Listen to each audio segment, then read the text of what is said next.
बच्चों, आज जो कविता मैं पढ़ाने जा रही हूँ उसका शीर्षक है चलना हमारा काम है।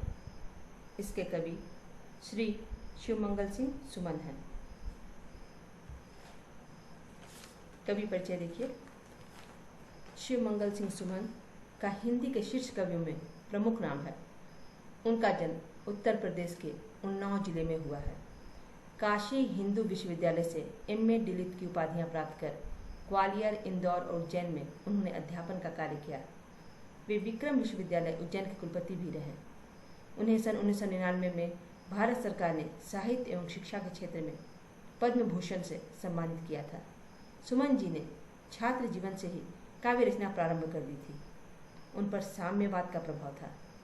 इनकी रचनाओं में साधारण शोषित मानव, राष्ट्रीयता और देश प्रेम का स्वर भी मिलता है। इनकी भाषा में तत्सम शब्दों के साथ साथ अंग्रेजी और उर्दू के शब्दों की प्रचुरता है। कविता का केंद्रीय भाव देखिए। इस कविता के माध्यम से कवि ने जीवन दर्शन पर प्रकाश डाला है। कवि का मानना है कि मनुष्य को सदा कर्म पथ पर चलते रहना चाहिए। उसे कभी रुकना नहीं चाहिए। लक्ष्य को प्राप्त करना ही जीवन में एकमात्र ध्येय होना चाहिए। सुख दुख, सफलता असफलता, आशा निराशा, ये बाधाएं उसके कर्म को न रोक पाए। मार्ग में अनेक राही या साथी मिलते हैं। कुछ साथ देते हैं, कुछ बीच में ही छोड़कर चले जाते हैं। सुख दुख, मिलना बिछड़ना जीवन के दो पहलू हैं।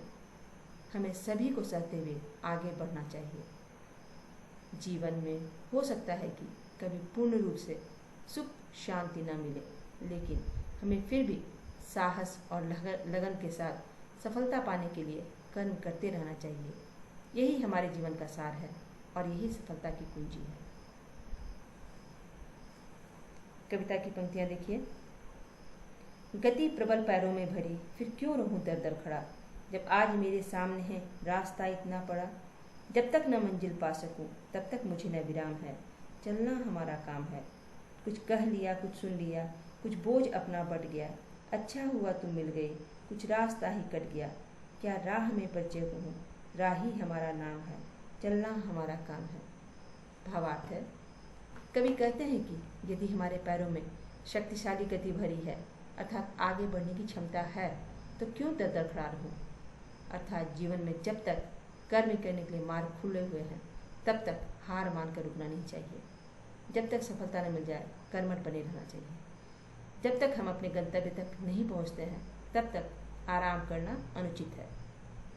चलना हमारा काम है, इसलिए हमें सदा कर्मरत रहना चाहिए। कवि यह भी कहते हैं कि कर्म करते हुए कुछ समस्याओं का सामना करना पड़ता है, तो हमें घबराना नहीं चाहिए, बल्कि उन समस्याओं को परास्त कर कर्म पथ पर चलते रहना चाहिए। हमें अपने सुख दुख को भूलकर मन को दृढ़ कर लेना चाहिए। जीवन का सफर एकाकी पूर्ण करना असंभव है। समाज के अन्य लोगों की आवश्यकता हर कदम पर पड़ती है।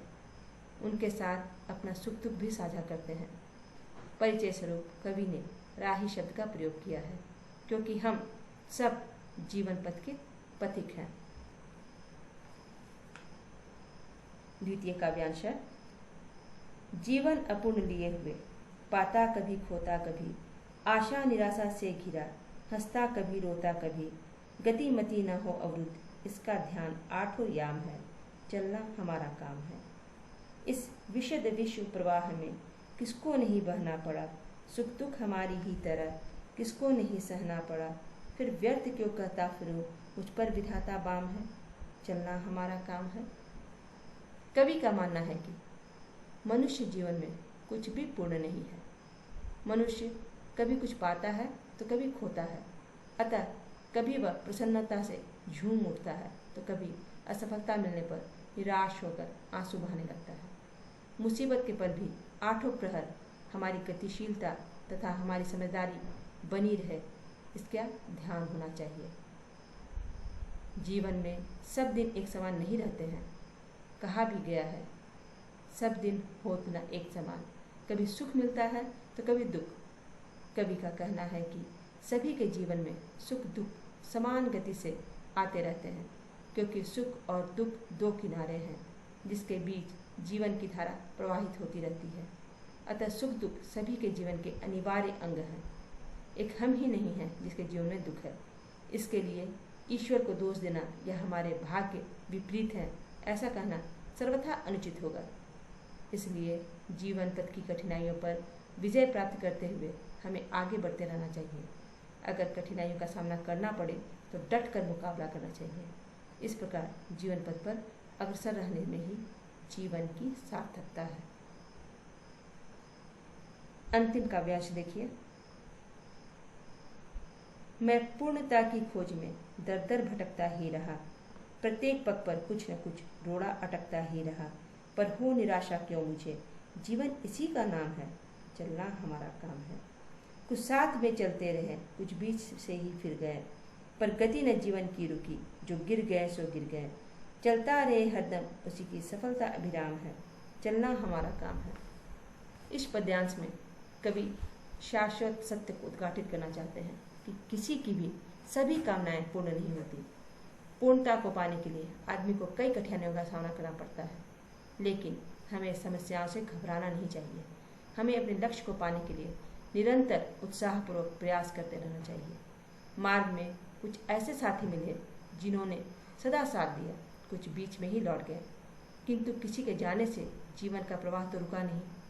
तात्पर्य यह है कि लक्ष्य की प्राप्ति हेतु कदम बढ़ाने पर अनेक समस्याओं का सामना करना पड़ता है, लेकिन कैसी भी विकट परिस्थिति हो, हमें निराशा के घेरे से घिरना नहीं चाहिए और न ही इन विपरीत परिस्थितियों के समक्ष घुटने टेकना चाहिए। तभी सुखद मन भावन सफलता की प्राप्ति संभव है। अन्यथा हार मान लेने वाला सफलता के सुस्वादु रस का पान कभी नहीं कर पा सकता।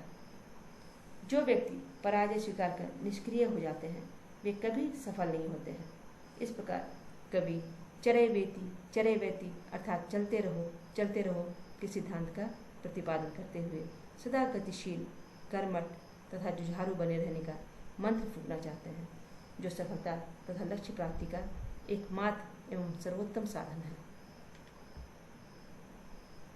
कविता से मिलने वाली सीख देखिए। गतिशीलता में ही जीवन की सार्थकता है। अनुकूल तथा प्रतिकूल दोनों परिस्थितियों में संतुलन बनाए रखना चाहिए। हम सब जीवन रूपी राह के राही हैं। सुख तथा दुख दोनों को सहजता से स्वीकार करना चाहिए। जीवन के उद्देश्य की प्राप्ति से पूर्व विश्राम घातक होता है। विपरीत परिस्थितियों के आने पर ईश्वर को या भाग्य को दोषी ठहराना सर्वथा अनुचित है। असफलता पर निराश न होकर जीवन मार्ग पर अग्रसर होने वाला ही स्वर्णिम सफलता का रसास्वादन करता है।